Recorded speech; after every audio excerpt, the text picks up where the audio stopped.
Hello everyone! Welcome to this quick tutorial on how to connect your Square account to Squarespace. Let's get started. First, open your browser and search for Zapier. Go to the Zapier website, sign up for an account, or log in if you already have one. Zapier is a tool that allows you to automate workflows between different apps. In this case, it will help us connect Square with Squarespace. Once you're on the dashboard, you just have to click on Create, then click on Zap. This will begin the process of setting up your automation. And then you will see something like this. In the first box, click Apps and search for Squarespace. Once you find it, just click on it.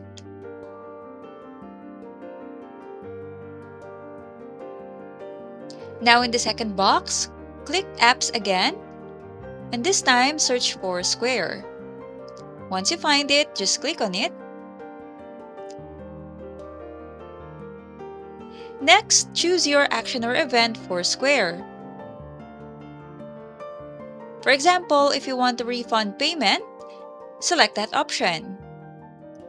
Then set up your trigger event by clicking on Squarespace. Just choose the new form submission trigger. Once you've set up your actions and triggers, sign in to both your Square and Squarespace accounts. After signing in, click Continue to complete the connection. And that's it, you've successfully connected your Square account to Squarespace. This will help automate tasks between your e-commerce platforms. I hope you found this tutorial helpful. Thank you for watching and see you next time.